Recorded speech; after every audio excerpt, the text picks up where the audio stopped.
duas. Então, eu vou avançar mais em páginas.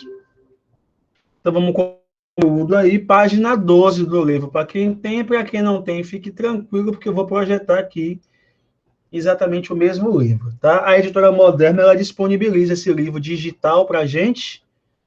Professor, Então, quem eu não não tem tenho livro... Eu não tenho livro da 702. Não entendi. Sétimo ano, quer dizer. Eu não tenho um livro do sétimo ano. Tranquilo. Comprem, tá? Porque vai chegar um momento em que vai ser obrigatório o teu livro. Por enquanto ainda não é, mas vai chegar um momento em que a escola vai dizer que é obrigado a ter livro e inclusive ganhar aí um FO negativo por não ter. Mas por enquanto estamos nesses prazos aí de pandemia, a gente sabe que está tudo demorando um pouco. Vamos lá, gente. Hoje a gente vai começar a nossa aula com o conjunto dos números inteiros. O conjunto dos números inteiros vai ser o nosso bolo desse ano, tá? Vai começar com ele uns assuntos, umas definições extremamente importantes e que vão ficar com a gente pelo resto de nossas vidas. Como eu disse logo quando vocês entraram, a série de vocês, o sétimo ano, é uma série que reserva muitas novidades.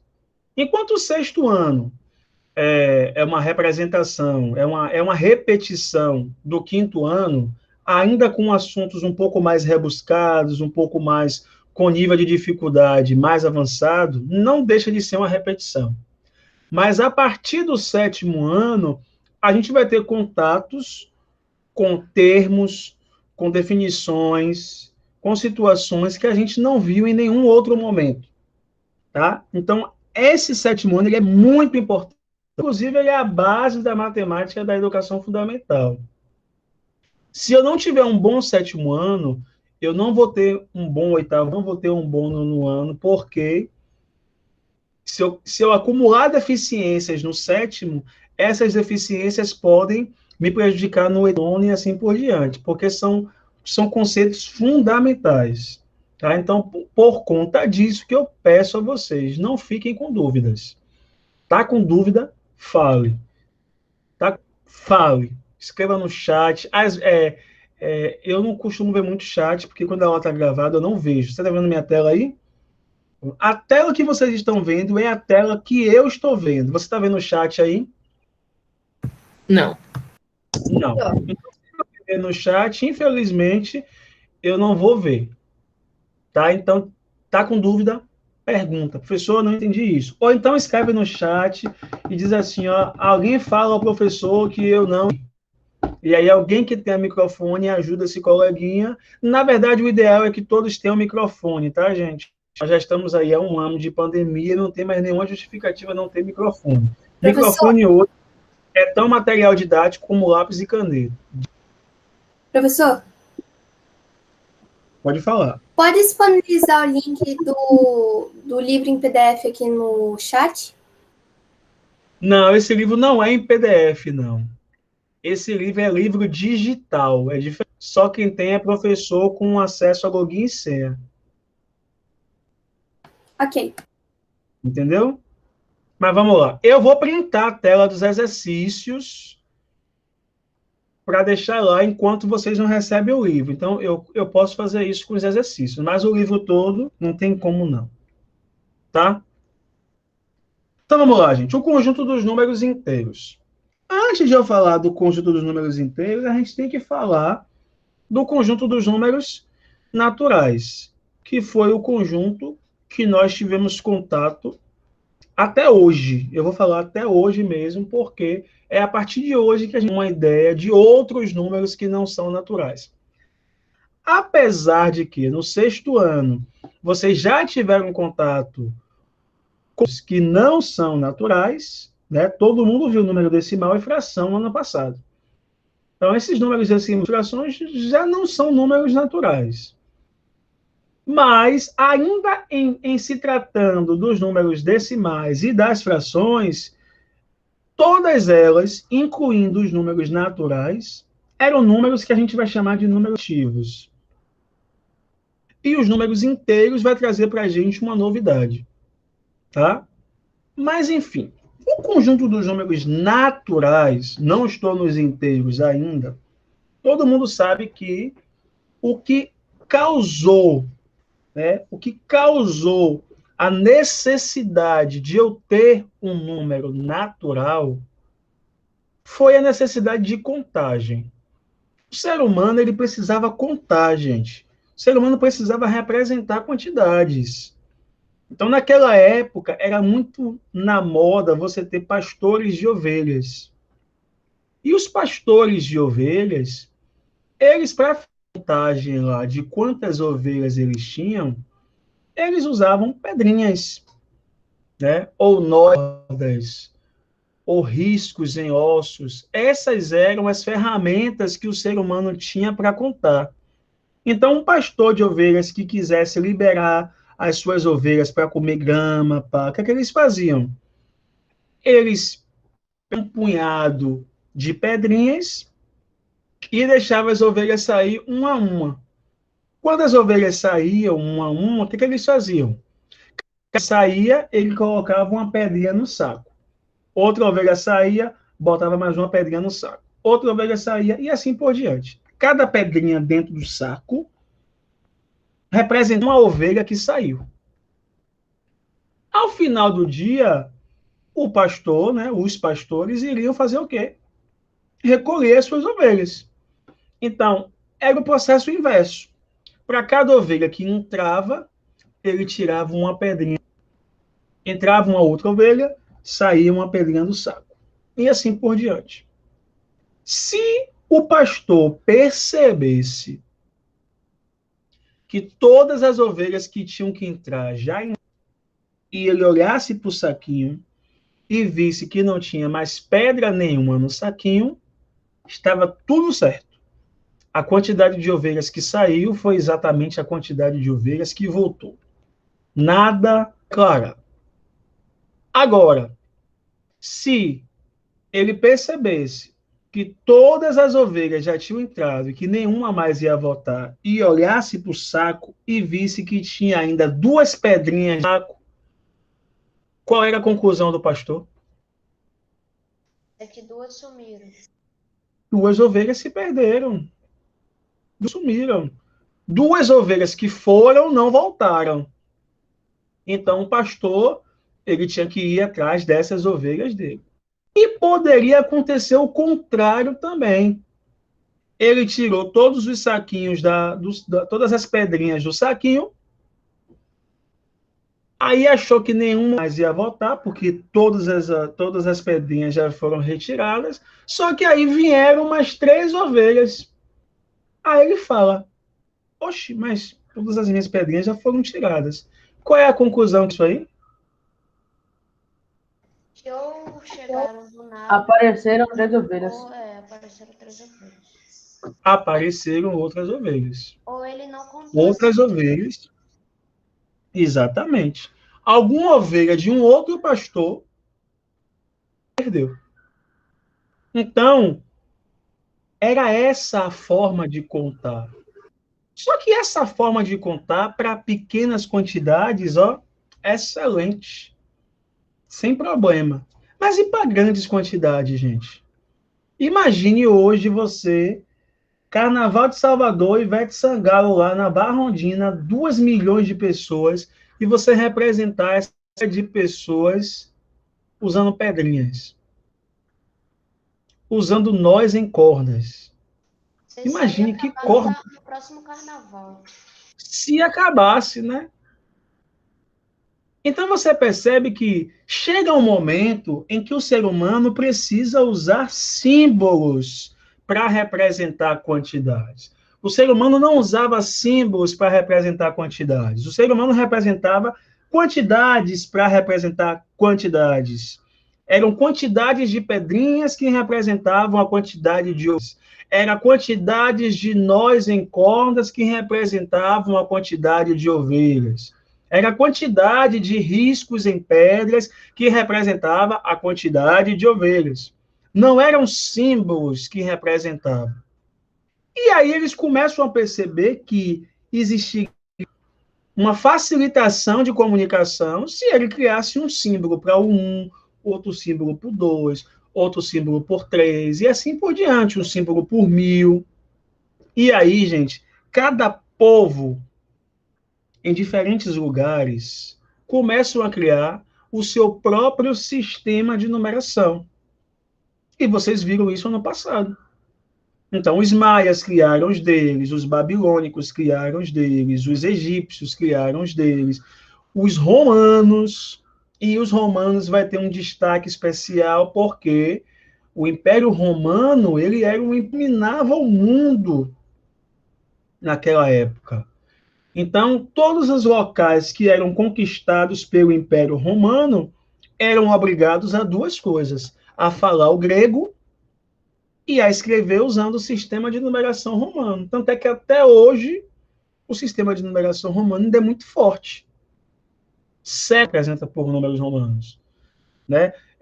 A nomenclatura do Papa é usado com números romanos. Você tem relógios com números romanos. Então você ainda tem uma boa quantidade de situações em que os números romanos são usados.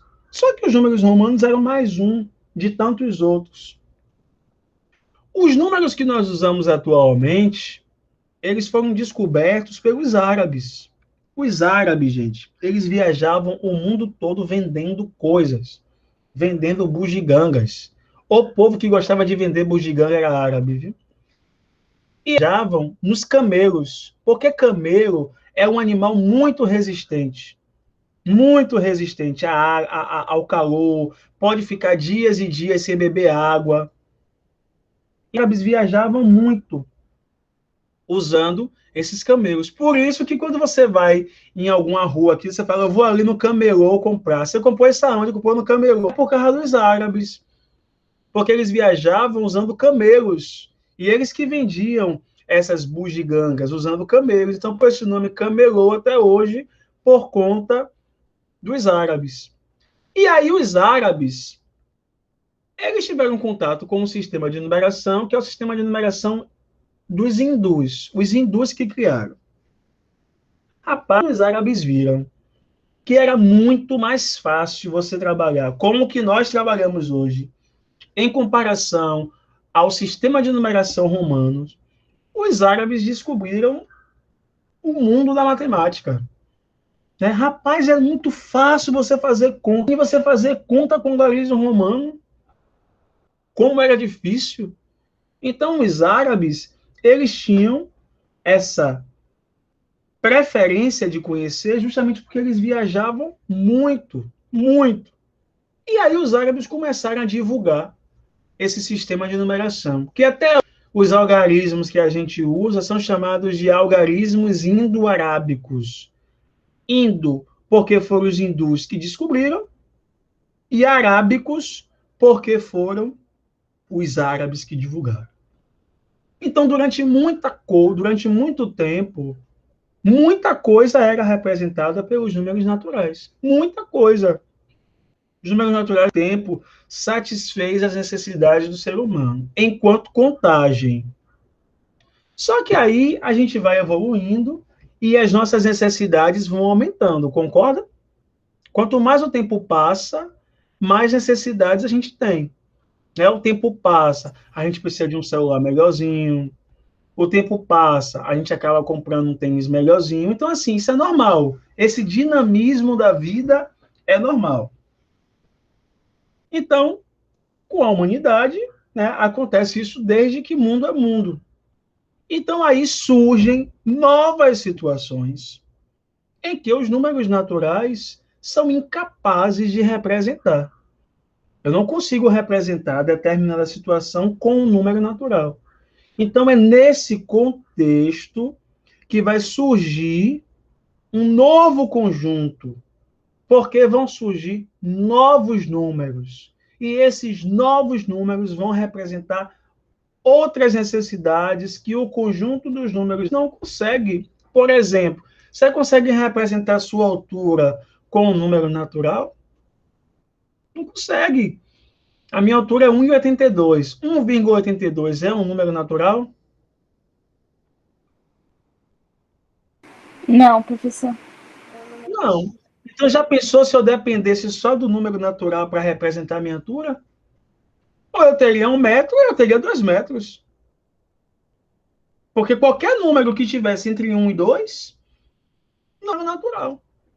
Então, você percebe que vão surgir situações em que os números naturais não são capazes de representar. E aí eu preciso de outros números. Novas situações, novos números. Gente, até aí alguma dúvida? Tá tudo tranquilo? Tá Então, vamos tudo lá. tranquilo, professor.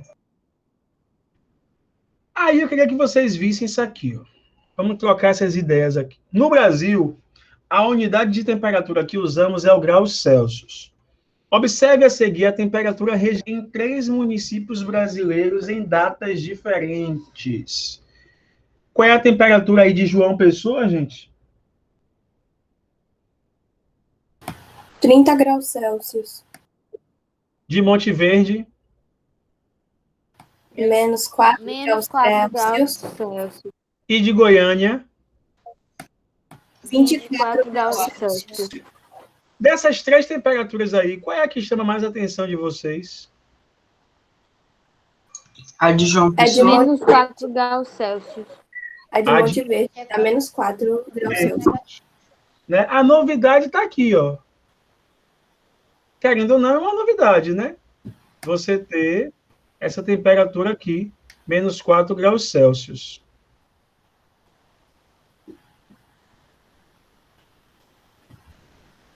Então, qual é a novidade? Aí vamos para a pergunta aqui. Em qual dos 3 municípios foi registrada a temperatura mais alta? João Pessoa, Monte Verde, Goiânia, João Pessoa. Né? E tem a segunda. Na temperatura registrada em Monte Verde, o que indica que ela estava abaixo do 0 graus Celsius? O sinal de subtração. O sinal de menos. Menos. Tá? Esse sinal de menos aqui, gente, ele vai ser extremamente importante, porque é ele que vai indicar que o número está abaixo de 0. Agora, imagine o ser humano há 2.000 anos atrás, porque temperatura existe, temperatura negativa existe desde quando o mundo é mundo. Agora, imagine um ser humano há 2.000 anos atrás querendo representar uma temperatura negativa usando somente os números naturais. É possível? Seria possível, gente, representar? Não seria. Então, os números naturais são importantes? São muito importantes. Mas eles não são... Deixa eu colocar aqui que... Eles não são capazes de representar tudo.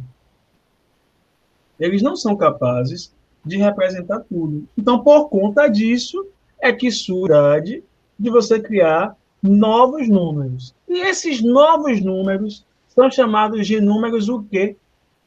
Quem consegue me dizer? Números negativos. Números negativos. Então, o número menos 4, por exemplo, é um número negativo. Então, eu tenho o conjunto dos números naturais, que vai do 0 ao infinito. Quando eu acrescento o conjunto dos negativos ao conjunto dos números naturais, eu vou ter, literalmente, o conjunto dos números inteiros. Então, quem consegue me dizer o que seria o conjunto dos números?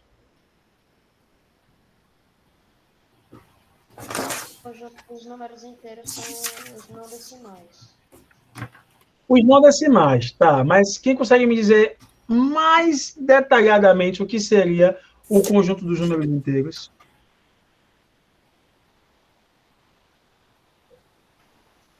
São números que indicam quantidades menores que 0? Só nos inteiros só tem os negativos, gente? Não, tem os positivos. Nos inteiros tem os positivos também. Os inteiros é a junção do conjunto N. Quem é o conjunto N? Quem lembra qual é o conjunto N? Naturais. Naturais. Então, eu tenho os naturais e acrescento os números negativos aos números naturais. Então, quando eu acrescento os números negativos aos números naturais, eu tenho o conjunto Z. É essa representação aqui, gente. Então, observe. Se eu desconsiderar esse menos 1, menos 2, menos 3, menos 4, e aí para o infinito, do zero para lá, eu tenho o meu conjunto N.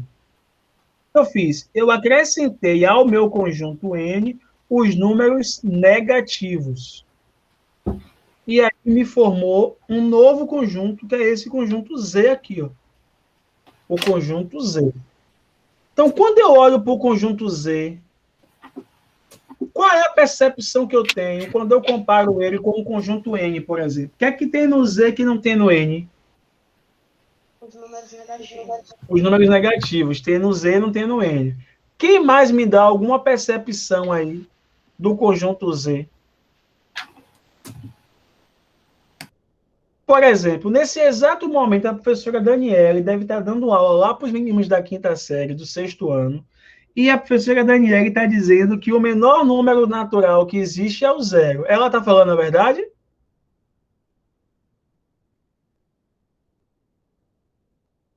Sim. Sim, Sim. ela está falando a verdade. Mas essa verdade, ela é toda a verdade? Porque uma coisa é eu dizer, o menor número natural que existe é o zero. Outra coisa é eu dizer, o menor número que é o zero. E aí, quem está mentindo? Quem fala que o menor número natural que existe é o zero ou que o menor número que existe é o zero? O menor número natural que O menor existe. número que existe é o zero. O menor número que existe é o zero. Isso é mentira, né? Por que que é mentira? Porque eu acabei de apresentar aqui a vocês os números que são menores do que zero. Então, eu tenho que me ater a que conjunto eu estou me referindo. Em relação ao conjunto dos números naturais, o menor número é o zero, porque eu estou somente do conjunto N. Mas quando eu amplio o meu conjunto para o Z, por exemplo, eu pergunto, existe o menor número inteiro?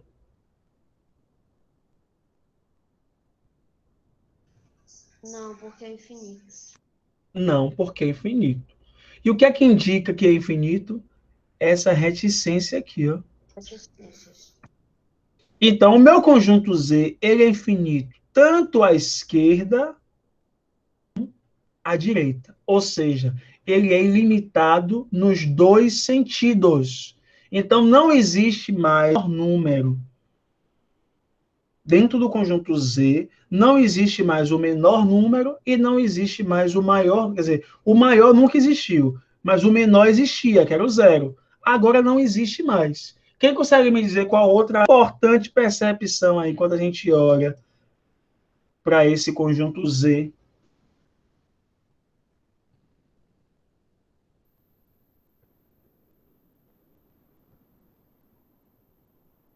Os números negativos têm Professor, o senhor pode repetir? Eu não vi o que o senhor falou. Uma outra característica que tem no conjunto Z, uma outra percepção que vocês têm quando olham para o conjunto Z. Os números negativos têm um menos na frente. Exatamente. Gente, quando eu quiser representar um número negativo, é obrigatório eu colocar o sinal de menos na frente dele. Então, se a resposta era 5... Não precisa de botar o sinal de mais, né, professor? Exatamente. Então, o sinal de menos, ele é obrigatório ser representado. O sinal de mais, não.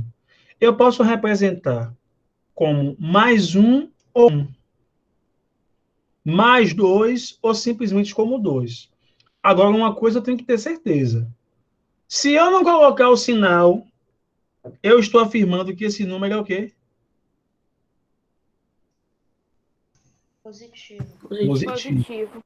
Se eu não colocar sinal no número, Eu estou dizendo que o número é positivo. Ah, professor, mas eu quis dizer que era positivo, mas eu sei que é negativo. Eu só vou saber se você sabe se você registrar isso no caderno. Então, se você coloca para mim um número sem sinal, aquele número é positivo. Tá? Se eu quiser representar um número como negativo, o que é que eu tenho que obrigatoriamente colocar? O sinal de menos. Menos 8. Até aí, gente, alguma dúvida? Sofia, está entendendo, Sofia? O que é que você não está entendendo? Diga aí. A diferença, por causa que, às vezes, e se eu errar? Vou dar exemplo, eu vou estar no meio da prova, é um número negativo, eu colocar positivo. Como é que eu posso diferenciar esses números? Diferenciar com o sinal. Por exemplo, vamos supor que você tem R$5 agora. Eu te emprestei R$5. E você quer anotar no seu caderninho. Você vai apresentar esse débito como R$5 ou como menos R$5? R$5? R$5 é uma dívida? Ah, não. Indo. Menos 5. Você entendeu? Então, existem situações que ela vai deixar clara se trata de um número positivo ou se trata de um número negativo. Por exemplo, você perdeu 5 pontos comigo. Eu vou representar essa perda como mais 5 ou como menos 5? Para mim, menos 5. Para você, mais 5. Não, porque quando eu tiro o ponto C, ele não vem para mim, não. Só quando é dinheiro. Mas eu gostei de sua colocação, muito bem, viu? Só se fosse dinheiro. Se eu tirasse R$5 de você para mim seria mais 5 e para você seria menos 5. Mas quando eu digo assim, você foi punida, você perdeu 2 pontos. Ele está saindo de você, mas não está vindo para mim, não. Então, como é que eu represento essa perda de 2 pontos? Menos 5. Menos 2. Menos 2. Ficou claro isso, Sofia? Ficou. Temperaturas abaixo de 0. Eu vou representar com menos na frente. Então, vamos lá. Esse conjunto aqui, ó, é o que a gente chama de conjunto dos números inteiros. Quais são os elementos do conjunto dos números inteiros? Os números negativos, os números positivos e quem? E o? Zero. Observe, isso é muito importante.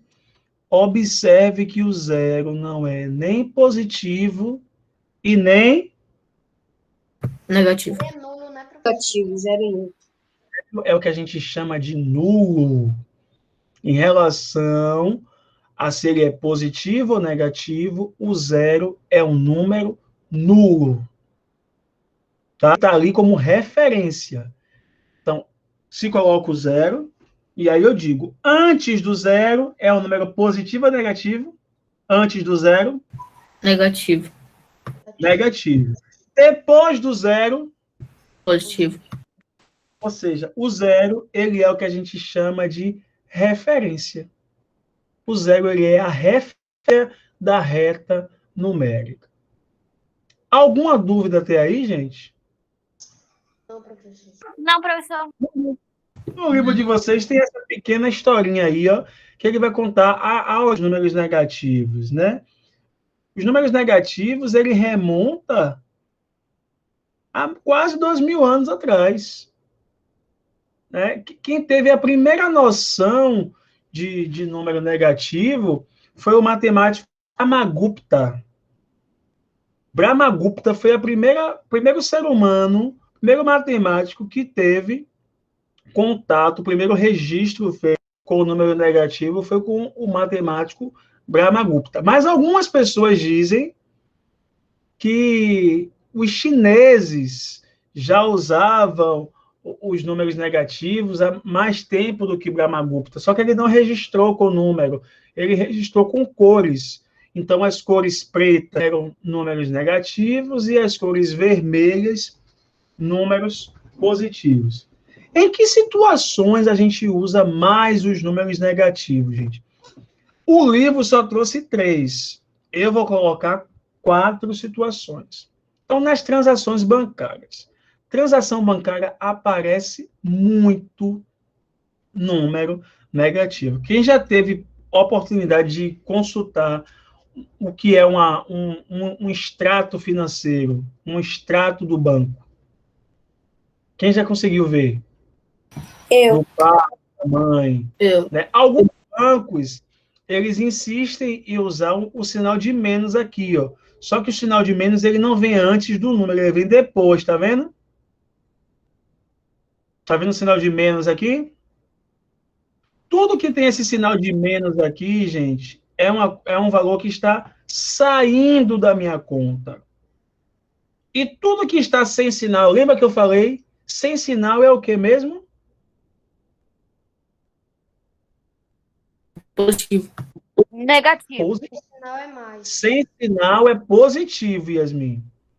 Se não tem sinal nenhum... Porque eu entendi o senhor falando se tem sinal. Ah, não, mas se tem sinal de menos que é negativo, porque pode ter, inclusive, o sinal de mais, tá? Mas sem sinal indica crédito, dinheiro na minha conta. Então, observe, eu tenho um crédito de R$ 1.661, aí saiu R$ 50 de minha conta, porque eu transferi para alguém, tá vendo? Transferência. Aí, depois que eu transferi esse dinheiro, ficou quanto na minha conta?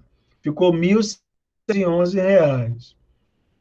Aí eu paguei um boleto de R$ 777, paguei um cheque de R$ 250, ou seja, tudo isso aqui está saindo da minha conta.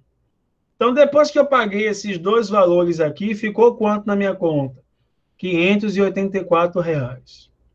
Depois eu fui lá e fiz o quê? Um saque. Sacar, gente, é tirar dinheiro. Então, quando eu saco o dinheiro, está indo da minha conta aquele valor. Então, saiu R$ 441. Ficou só com R$ 143. Depois eu paguei uma outra conta, tá vendo? De R$ 28. No final de tudo, aconteceu o quê? Quanto na conta? R$ 115. Ou seja... Professor, Oi. tem alguma diferença a posição do sinal? Por causa que nas outras que a gente estava vendo, ele estava de um lado, agora está do outro. Pronto. Só nos bancos que acontecem isso. E nem todos os bancos, tá? Tem banco, por exemplo, que bota em vermelho. O meu banco, por exemplo, o Banco do Brasil. Na impressão, não. Na impressão fica assim. Mas se eu consultar o saldo na tela lá, tudo que ele bota a cor vermelha. E tudo que é entrada, ele coloca na cor azul. Então, por isso que eu falo assim, ih, rapaz, sua situação está no vermelho. Porque o vermelho para o banco, isso é apenas um código do banco. Se você perceber, existe o sinal de menos aqui. Então, existe um código, existe uma linguagem aqui. Esse sinal de menos aqui é uma linguagem para a gente. Concorda que é uma linguagem, gente? Porque quando eu vejo aquele sinal, eu entendo alguma coisa, não entendo? Então, se eu entendo, está tendo a comunicação, né? Diga, Sérgio. Não, eu só concordei com o senhor mesmo. Então, existe uma linguagem aqui. Qual é essa linguagem? Quando eu vejo esse sinal querendo dizer o quê? Que está entrando dinheiro na minha conta ou está saindo? Está saindo. Você entende? Está saindo. Tá saindo. Significa que está saindo alguma coisa, não importa a posição. Exatamente. Nesse caso aqui não importa. Entendeu, Sofia? A não ser na expressão. Entendi, professor. Muito obrigada. Subtração. Então, observe. Transação bancária é a primeira situação em que a gente vê número negativo. Segunda situação que a gente vê negativo. Segunda situação que a gente vê número negativo. Saldo de gols. Ah, quem é que não gosta de um campeonato brasileiro? Quem nunca ouviu dizer lá, o saldo de gols do Vitória é de menos 5 gols. O que quer dizer? O professor era torcedor do Vitória, só vou voltar a torcer pro Vitória quando ele voltar para a Série A. Ou seja, no dia Não, mas não pode ser assim, não, guerreiro. É na alegria e na tristeza, na saúde e na doença, até que a morte nos separe. Ai, professor, não fala nada. Você não pode gostar de alguém ou de alguma coisa só quando ela te traz benefício, não. Porque a gente também não dá 100% de benefício a ninguém, não. Tá? Então, às vezes, acontecem os momentos ruins de nossa vida e a gente tem que continuar amando. Né? Então, vamos lá. Quando o cara fala lá no Globo Esporte, a situação do Vitória está complicada, está com saldo de menos 10 gols. O que quer dizer isso, gente? Saldo de menos 10 gols. Ele tomou 10 gols em relação aos gols que ele fez. Diga aí, Gabriel, o que você ia falar. Professor, eu acho que é o que ele não quiser. Acha o quê? O saldo de derrotas que ele não fizeram gols. Professor, Não por exemplo, necessariamente, né? Não necessariamente.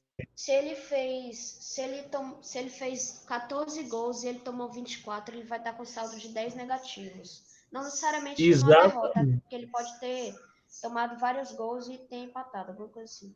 Mas é o saldo negativo em relação ao positivo, o positivo em relação ao negativo.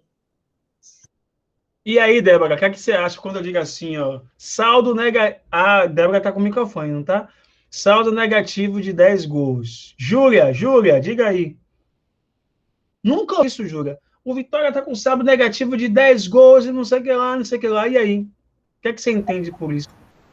Eu também entendo assim, professor, que é como se fosse o número de gols que ele tomou menos o número de gols que ele fez. Seria isso? É como se fosse isso. Nesse caso, ele fez mais gols ou tomou mais gols? Tomou mais gols. Gols. Ou seja, ele tomou mais gols do que fez gols. É os chamados gols prós e gols contra. Ele tem 10 gols negativos, ou seja, ele tomou 10 gols a mais do que ele fez. Foi o que o Felipe falou. É como se ele tivesse feito 10 gols, mas tomou 20. Então ele ainda está devendo 10 gols. Ou então ele fez um gol e tomou 10 gols. Ou fez gol nenhum e tomou 10 gols. Então, se ele fez um gol e tomou 11 gols, saldo negativo de 10 gols. Se ele não fez gol nenhum e tomou 10 gols, saldo negativo de gols. Então, você percebe o que é esse saldo negativo? E, por exemplo, não quer dizer que se ele está com saldo negativo de muitos gols, quer dizer que ele tá indo mal. Até porque ele pode tomar uma goleada e pode ter ganhado os outros de 1-0, 2-0. Exatamente, ainda tem isso. Imagine que em um dia lá, Vitória perdeu de 10-0 para o Bahia. Só que aí no dia seguinte ele ganhou de 1-0, no outro dia ele ganhou de 2-1, no outro dia ele ganhou de 1-0 de novo, ou seja, ele está cheio de vitória, mas ele está com um saldo de gols muito lá embaixo, porque em nenhum jogo só ele tomou 10 gols e não fez nenhum. Deu para perceber? Então o saldo de gols ele não tem necessariamente a ver com quantas vitórias ou quantas derrotas ele tem na partida ou no campeonato. Gente, até aí tá tranquilo? Então, voltando aqui para a tela. Então, aqui, por exemplo, eu tenho a classificação, tá, do Palmeiras, está em primeiro lugar com 80 pontos. O primeiro critério de classificação, gente, é a quantidade de pontos, tá? O resto é só critério de desempate, tá? O que leva em consideração é a quantidade de pontos. O resto é só para critério de desempate. Então, eu tenho aqui, qual é o saldo de gols do Palmeiras? Então, ele fez 64 gols, que são chamados gols prós, e tomou 26 gols. Então, quando eu faço 64 menos 26, dá 38, tá vendo? Flamengo fez 59 gols e tomou 29. 59 menos 29 dá 30. Internacional fez 51 gols e tomou 29. Então, quando eu faço 51 menos 29, dá 22. Né? Grêmio, 48 gols feitos, 27 gols. Quando eu faço a subtração, 21. Aí vamos lá debaixo da tabela. Olha o meu Vitorinha aqui, ó. O Vitória fez 36 gols e tomou 63 gols. Qual é o saldo de gols do Vitória? 27 negativo. Gente, ficou claro isso aí? Alguma dúvida? Não, professor. Como é que eu calculo o saldo de gols? Os gols que eu fiz menos os gols que eu tomei. Tá? A terceira situação é a relação de altitudes e profundidades, né? Nesse caso, que é um caso da geografia, né? O primeiro caso foi extrato bancário, estava trabalhando com número, então a referência era o próprio zero. O segundo caso também, saldo de gol, estava trabalhando literalmente com números, então saldo também ali, a referência ali era o zero. Na altitude, a gente usa o termo acima do nível do mar e abaixo do nível do mar. Então, perceba, é acima de quem e abaixo de quem? Do mar. Do mar. Do mar, Negativo e do nível do mar. Então, se eu estou falando que é algo acima do nível do mar e é algo abaixo do nível do mar, o nível do mar ali vai estar representando quem? o zero. O zero. Tá? Então, na relação de altitude e profundidade, a minha referência vai ser o nível do mar. Então, o meu nível do mar vai ser o zero, como está aqui na figura, ó. Então, aqui é o meu nível do mar. Tudo que está acima do mar vai ser representado por um número positivo. E tudo que está abaixo do nível do mar vai ser representado por um número negativo, a localização. E o nível do mar, exatamente o nível do mar, é o meu zero. Gente, até aí alguma dúvida? Não, professor. Então, observe, tem essa situação aqui do submarino. Tá até no livro de vocês, tá vendo? Tá vendo aqui o submarino? Nas profundezas do mar aqui, tá vendo? Tem uns negocinhos piscando aqui. Observe, gente. Quais são os números que estão sendo representados aqui? Quem consegue ver aí? Quem não conseguir ver na tela, está na página 18 do livro.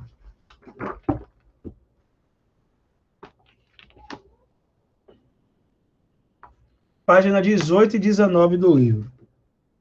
Então, por exemplo, a quantos metros abaixo do nível do mar está o mergulho de mergulho livre aí?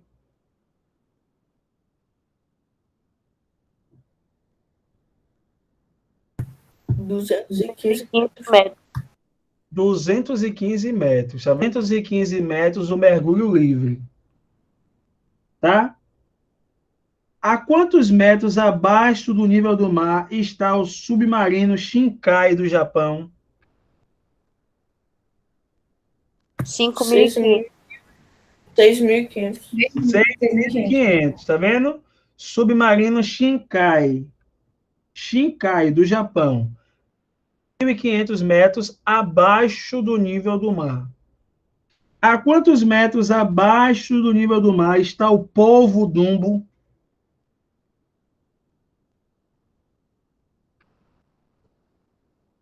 3.500. 3.500 metros abaixo do nível do mar. Gente, não está todo mundo abaixo do nível do mar? Não está? Tá ou não está? Está. Sim.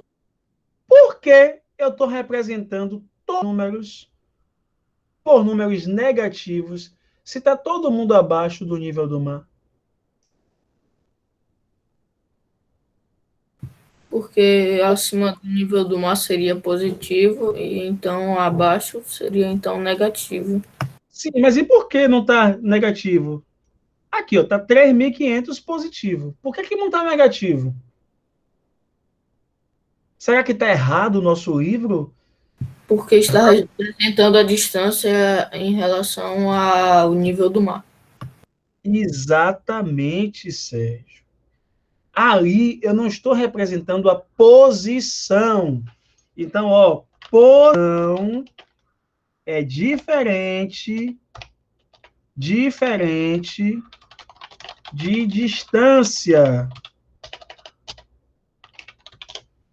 Deu para entender, gente? E na matemática, não distância negativa. Então, aqui eu estou dizendo que o mergulhador livre está a 215 metros do mar. Mas qual é a posição dele?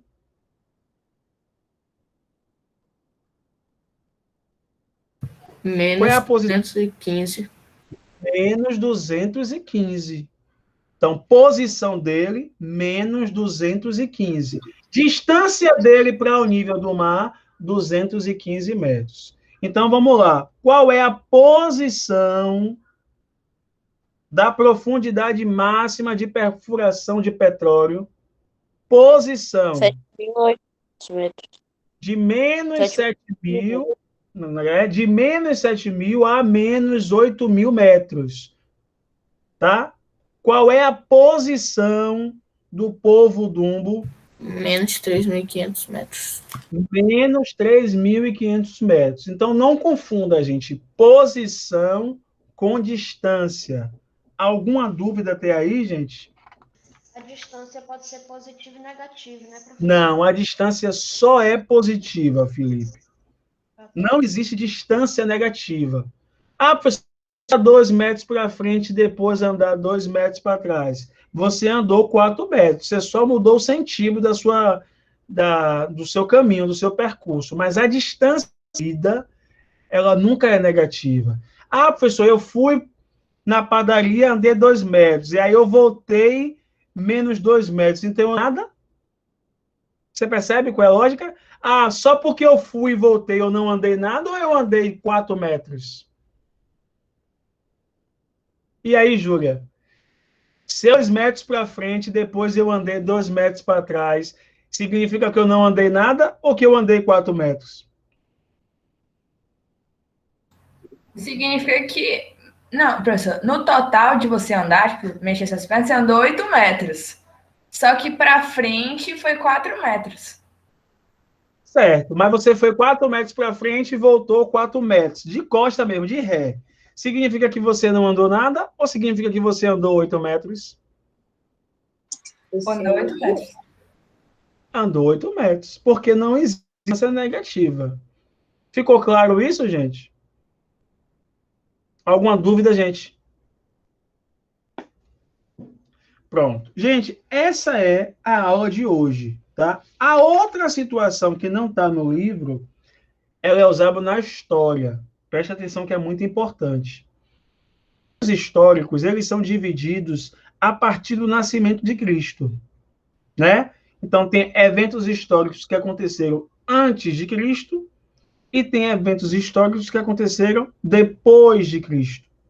Então, todos os eventos históricos que ocorreram antes de Cristo são representados por números negativos.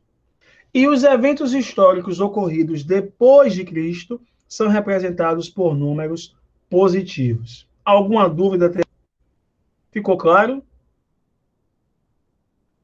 Sim.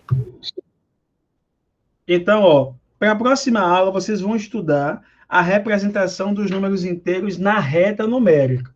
Só que antes, quem tem livro, façam aí a página 20, as 3 primeiras questões. Quem não tem livro, está na tela.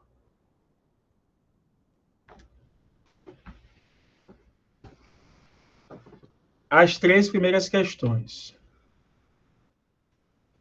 Eu vou parar de gravar